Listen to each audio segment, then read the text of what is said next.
Pemirsa, kita lanjutkan diskusi kita dengan Pak JK. Silakan Pak, pertanyaannya yang tadi. Apa tadi itu? Ya, dari dua lembaga yang waktu itu rapat KSSK, itu KKSK, itu mana yang lebih bertanggung jawab menurut Bapak? Tentu karena sudah di pengadilan. Tentu karena sudah di pengadilan, saya tidak ingin mendahului pengadilan untuk menjadi hakim tersendiri di sini yang menyatakan bersalah. Secara manajemen kenegaraan. Sebenarnya ada dua segmen di sini, ada dua hal. Ya. Soal kebijakan pertama FJP menurut saya itu hak Bank Indonesia membuat kebijakan, asal dapat mengandung risikonya. Itu menurut saya.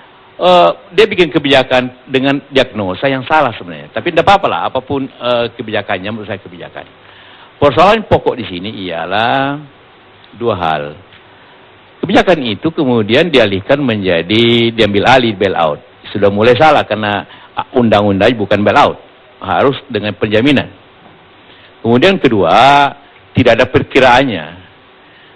Sehingga kalau dalam bisnis kita bikin perencanaan, kadang-kadang overrun di atas 25%, kita sudah berhentikan di proyek. Ini overrunnya 1000%. Karena direncanakan pertama di 932 menjadi 6,7, jadi overrun 1000%. Kok dijalangin? Jadi ini kesalahan yang paling fatal sebenarnya menurut saya, bahwa kenapa perkiraannya yang disetujui 600 jadinya nanti katakanlah ini suatu kelalaian. Persoalan berikutnya ialah kemana uang itu. Sekiranya uang itu bermanfaat, mungkin juga oke lah. Tapi pertanyaannya apa benar uang itu. Jadi banyak rangkaiannya. Saya selalu berpegang kalau seorang itu membuat kebijakan, pejabat itu punya hak, itu jangan dihukum. Nanti takutnya tidak ada negeri ini yang membuat kebijakan. Tapi kalau kebijakan itu semuanya tidak tepat dan merugikan, itu memang perlu diketahui kenapa merugikan. Apa benar sesuai dengan kebijakan yang ada. Keduanya, uang itu sebenarnya kemana? Ini yang pertanyaan pokok sebenarnya kalau kita ingin real, bahwa kenapa 10 kali lipat daripada yang ditantangani oleh ketua KSK, hasilnya 6,7 triliun. Kemudian kita tahu, pada saat 6,7 pun ternyata bank itu masih rusak. Ini bank kecil, Anda suntik 6 triliun, mestinya langsung sehat luar biasa. Tapi kenapa masih sakit? Artinya dapat diperkirakan bahwa mungkin 6,7 tidak masuk ke bank dengan benar. Atau masuk dulu tapi keluar lagi. Ya begitulah kira-kira. Ya pasti begitulah. Jadi sebenarnya di situ inti pokoknya sebenarnya. Kalau saya terus terang kurang setuju kalau ini dipersoalkan rapat, isi rapat, siapa ngomong apa, itu kan demokrasi. You ngomong tidak benar, tapi yang penting siapa yang bertanggung jawab keputusan itu. Sangat janggal kalau kita mempersalahkan siapa saja yang habis rapat. Nanti akhirnya tidak ada orang rapat sesuatu dianggap bahwa salah. Itu kesalahan pokok dalam suatu kepimpinan nasional. Siapa yang ambil keputusan teken, itu yang ditanya kenapa teken. Jangan karena saya ini disedorkan, saya ini karena anak buah. Itu kesalahan pokok sebenarnya. Nah, kalau dari situ, tapi kalau itu mengatakan tanggung jawab, itu tanggung jawab. Itu kebijakan. Itu aman itu. Semua orang berhak untuk membuat kebijakan sesuai dengan kebijakannya. Jadi, kalau ini bisa diperbaiki, tanggung jawab, diproses, keliru keputusan, kebijakan oke. Tapi lebih keliru lagi, uangnya kemana? Jadi, itulah hakim nanti putuskan di mana kekeliruan itu terjadi. Jadi, saya tidak ingin sekali lagi untuk mengatakan bahwa setiap yang salah dalam kebijakan menjadi kriminal. Tapi, kebijakan yang salah tempat dan salah ambil, situlah yang dikatakan. Saya kira tidak hanya salah tempat, salah ambil yang kriminal itu. Kalau itu melawan undang-undang itu sendiri. Ingin saya pertanyakan juga, Bapak, itu kan kejadian November 2008. Ya. Sampai 2009 itu tidak ada yang ribut soal itu. Dan Bapak sebagai Wapres pun waktu itu tidak ada mengoreksi itu. Malah ada media mengatakan pada saat itu para ekonom memuji kebijakan itu sebagai... Ya itulah saya pernah katakan operasi senyap.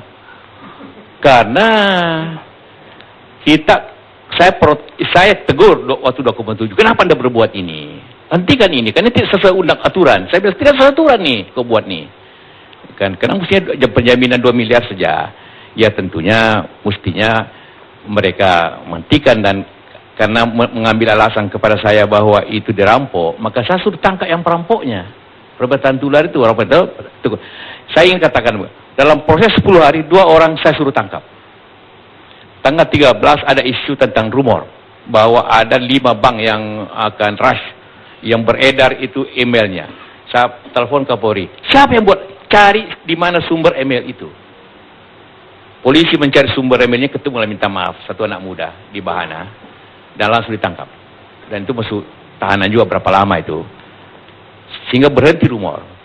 Kemudian terjadi lagi di Bank Senturi, ini perampokan, tangkap lagi. Saya pikir dengan menangkap 2 orang bisa sudah tutuplah, selesai ini persoalan. Tetapi kemudian terjadi tambahan terus-menerus yang katakan overrun terus itu, yang tidak ada satu pun orang tahu. Ini kan nanti ditahu peristiwa ini Agustus 2009 pada saat BPK bikin laporan dan ada perbicaraan di DPR tanpa sengaja. Jadi itulah sebabnya tidak ada yang tahu.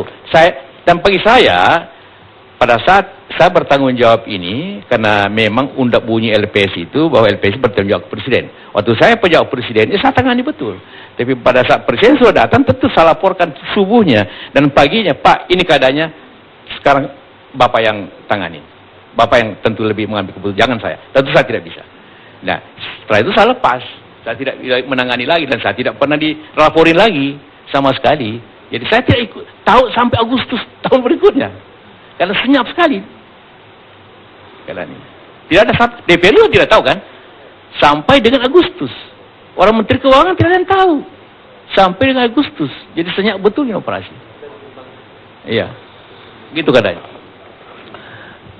Iya, tapi ada juga pengakuan di sidang bahwa sebelumnya Bapak pernah telepon ke Gubernur BI ketika mereka lagi rapat. Katanya begitu, itu katanya Oktober. Iya. Tempo membuat kepada saya dan saya menerima SMS bahwa saya menelpon Pak Budiono pada bulan Oktober 2008. Itu tertulis Tempo hari ini. Ya. Oktober 2008 itu isu Senturi belum ada. Isu Senturi muncul pada tanggal 13 November. Waktu dia kalau clearing. Kalau clearingnya di November, bukan Oktober. Jadi mungkin saja ada di catatan teleponnya Pak Budiono, telepon saya masuk, tapi urusan lain. Pada tanggal 13 Oktober itu kita berbicara blanket guarantee yang saya tidak setuju dan dijalankan. Mungkin saja saya telepon menanyakan itu, tapi jelas-jelas pasti isu Senturi itu muncul pada bulan November, tidak Oktober. Jadi saya ditanyakan Tempo tentang Oktober, itu tidak ada isu itu Oktober. Boleh cek semua, isu ini kan November. Sebelum November itu, Bapak tahu tidak bahwa banyak kejadian di Bank Senturi? Saya bukan pengawas bank, mana saya tahu. Tidak dilaporin nggak? Tidak ada laporan. Oleh Departemen Keuangan? Tidak ada laporannya, Pak. Karena udah ada tindakan juga kepada itu oleh Departemen. Tidak ada laporan sampai dengan 13 Oktober, tapi itu menyangkut banyak bank. Rumor itu yang polisi tangkap 2 hari kemudian. Yang saya diingatkan oleh pengacara Pak Budi Mulya bahwa disuruh tak, oh iya betul, saya ingat saya suruh periksa itu. Kenapa begitu? Sampai di borgol supaya memperlihatkan bahwa bagaimana pemerintah tegas siapa yang bikin rumor yang berbahaya. Itu benar itu.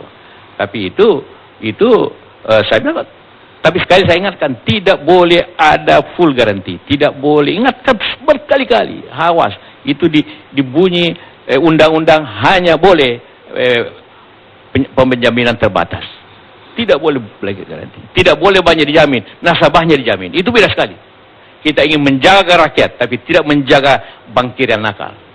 Itu intinya, itu filosofi negara, pemerintah ya, jaga nasabah, tapi hukum bank yang nakal. Di situ filosofinya. Yang terjadi semua nakal pun dijadikan. Itu yang kita setujui.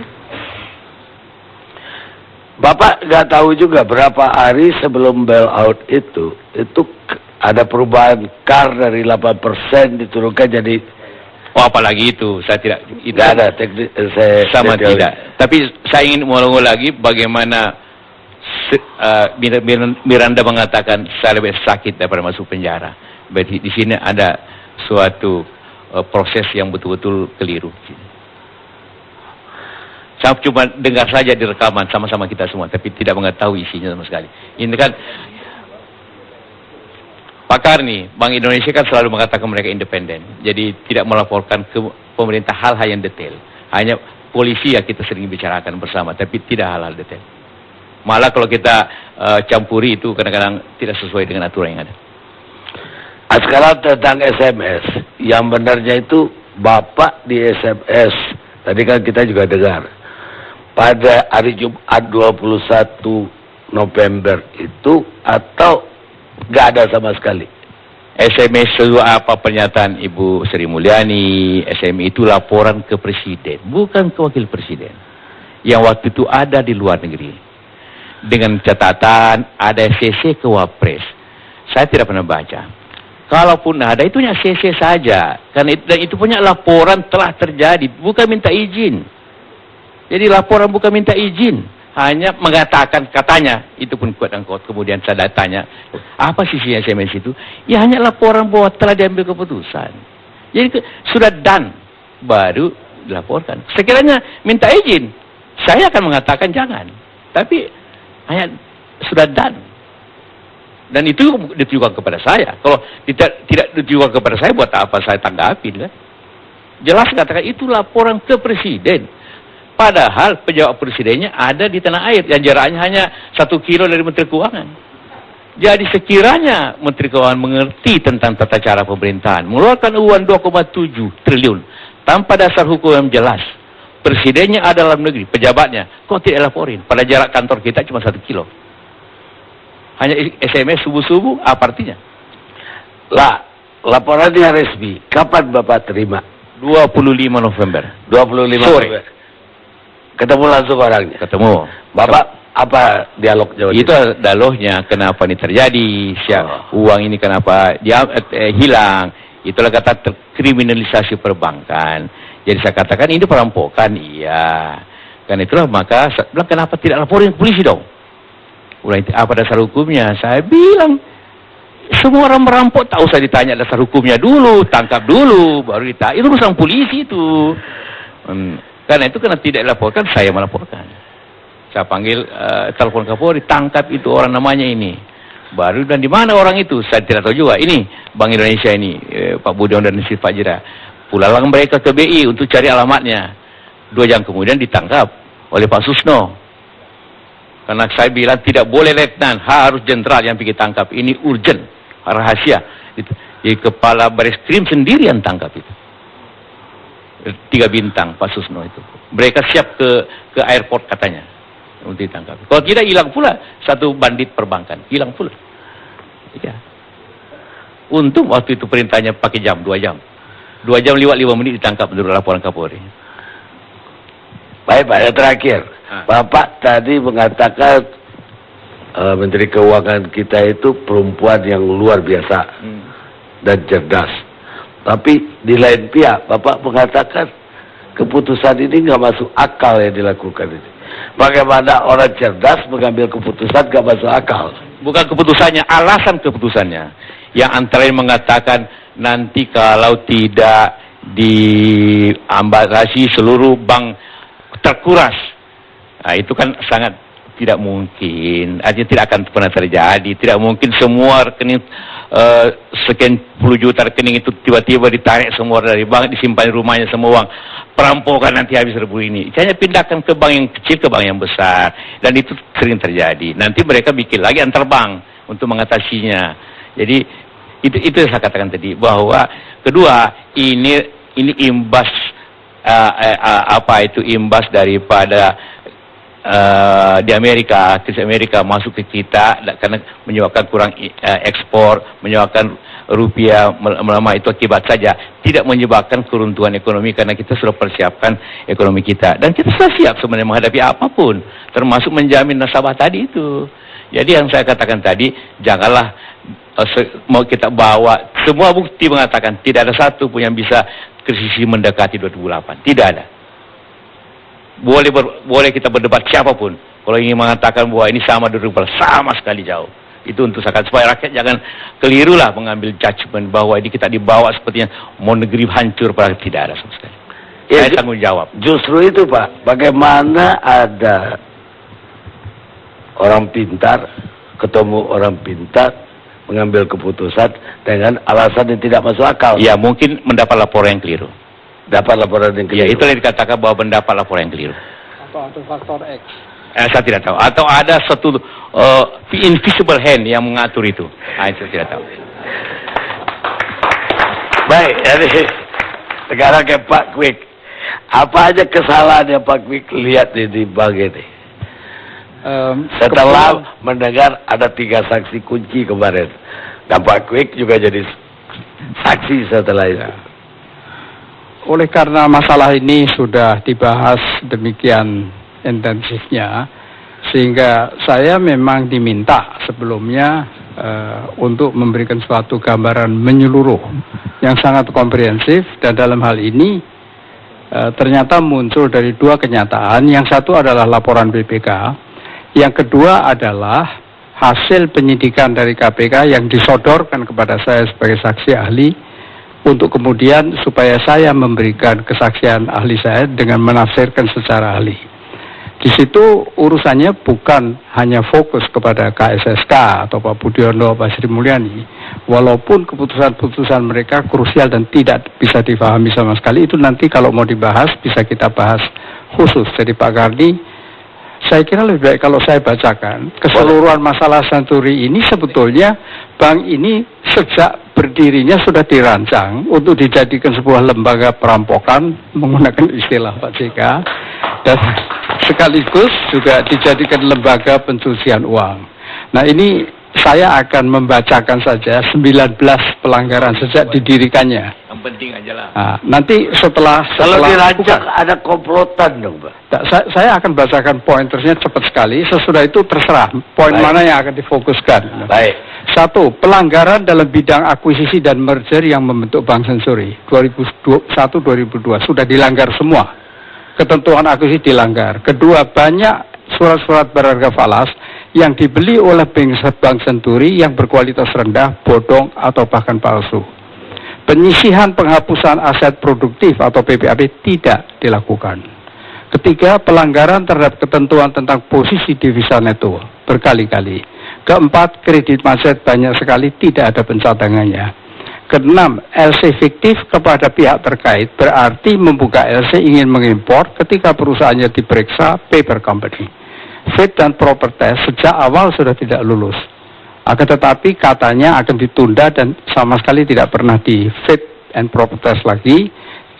Dan KAR yang berkali-kali negatif dan bermasalah. Ketentuan tentang persyaratan KAR diubah-ubah. Pelanggaran terhadap ketentuan tentang BMPK berkali-kali.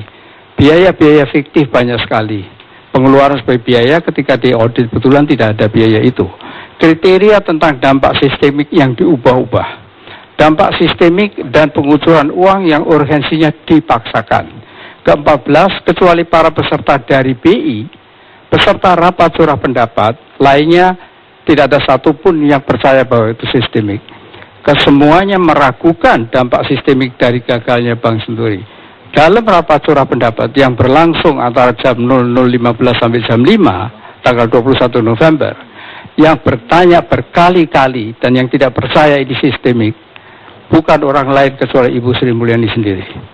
Maka mengherankan mengapa setelah dilanjutkan dengan rapat KSSK hanya 3 orang beliau menandatangani. Paksaan apa atau ancaman apa yang diberikan kepada Sri Mulyani. Nomor 15, berbagai alternatif solusi yang datang dari BI sendiri ada 4 tanpa bailout seperti ini diabaikan. Datangnya dari BI. Jumlah dana yang dibutuhkan disembunyikan sampai Bank Senturi sudah di tangan lembaga penjamin simpanan LPS baru dibuka semua.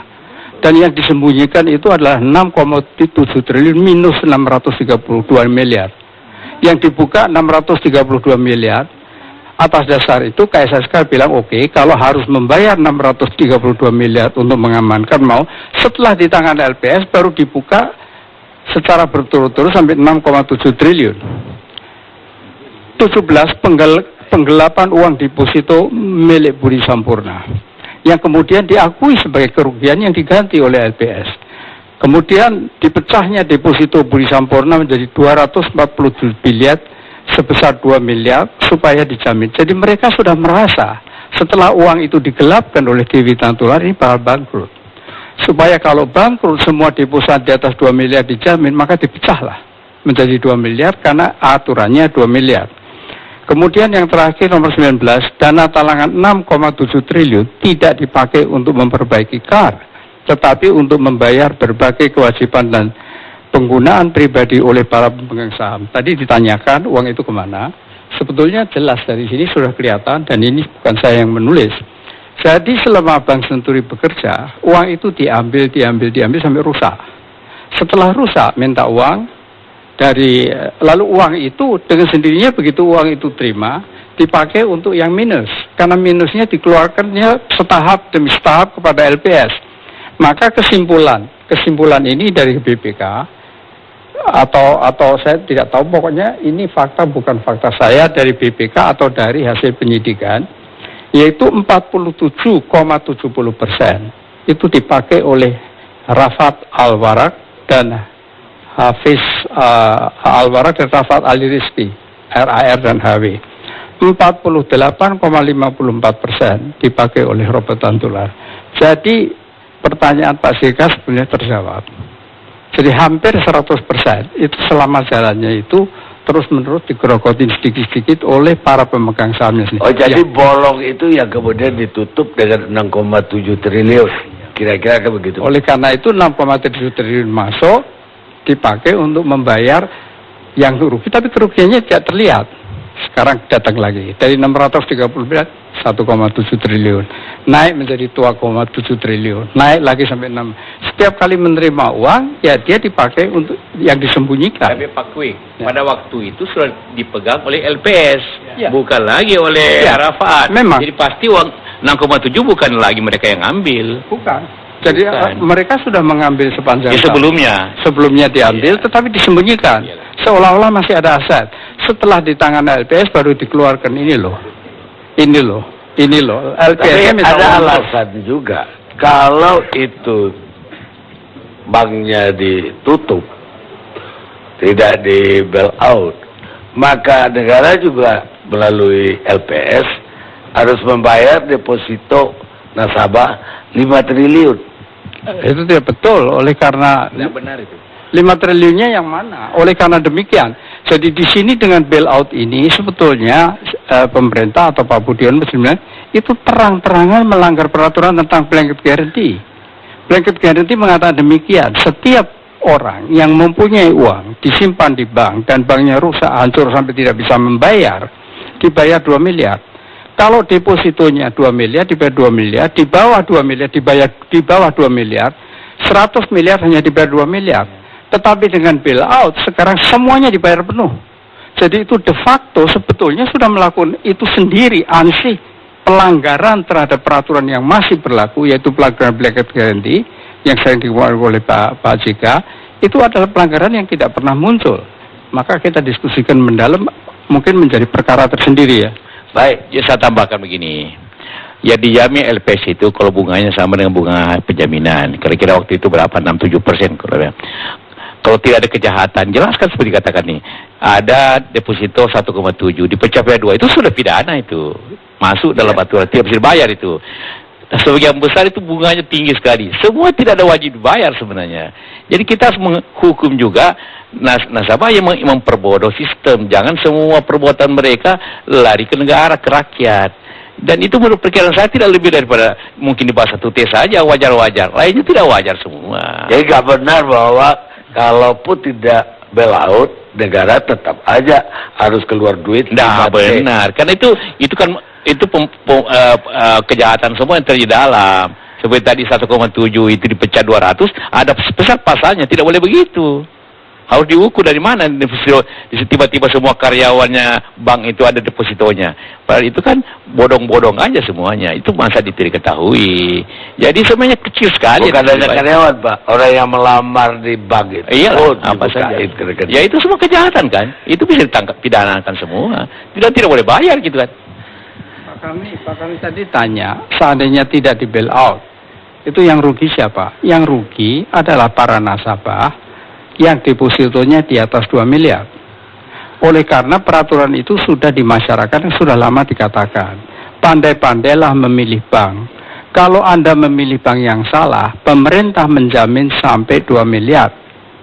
Nah, sehingga dengan demikian pertanyaan tadi, seandainya tidak di bail out, seandainya dibangkrutkan, yang harus rugi siapa?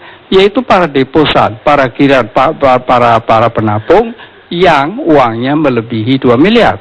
Nggak, alasannya KKSK juga, kalau itu tidak di bail out, toh negara juga harus keluar duit 5T. Tidak betul, itu alasannya tidak demikian. Alasannya kalau tidak di bail out akan terjadi krisis. Krisisnya begitu genting, krisisnya begitu hebat, menyerupai 1998. Alasannya apa? Maka BI memerintahkan kepada timnya sendiri, coba diperiksa. Timnya mengatakan no, medium to low, ini ada aturannya. Ditinjau dari sudut pemberian kredit, lalu lintas keuangan medium to low. Oh, kalau begini buang. Ambil ukuran lain. Diambillah ukuran MMU for European Union countries. Jadi negara-negara Eropa itu membuat peraturan untuk dirinya sendiri, dipakai untuk Indonesia yang kondisinya sama sekali berbeda. Di situ pun tidak cukup, oleh karena ada 2 indikator yang medium to high, tapi ada 1 indikator medium to low. Kalau krisisnya begitu hebat seperti yang digambarkan oleh Pak Budiono, semuanya high. Oleh karena itu pun tidak bisa dipakai dan tidak meyakinkan, pergi ke faktor psikologis. Kalau faktor psikologis tidak bisa dikuantifikasi, lalu menjadi pokoknya saya mau bertanggung jawab di akhirat, di dunia maupun di akhirat. Kemarin dalam memberi kesaksian di pengadilan, kalau alasan psikologis, perdebatannya menjadi debat kusir. Yang bahasa Belandanya Welles and Nietes debat, saya tidak mengerti bahasa Indonesianya. Yang satu bilang, ya pokoknya ya. Krisis debat pokoknya tidak. Lalu saya pun berani mengatakan sama sekali tidak ada krisis dan saya berani mempertanggungjawabkan di dunia dan di akhirat. Kondisi 2007-2008 sama sekali tenang. Kalau psikologis ada 2 hal. Mengapa tidak mengambil konsultan ahli psikologi massa? Kedua, mengapa tidak mengundang para pelaku? Para pelaku bisnis tidak ada yang merasa genting. Sama sekali tidak ada yang merasa genting. Baik, jadi dari mana gitu? Akan lanjutkan lagi ke Pak Kwik.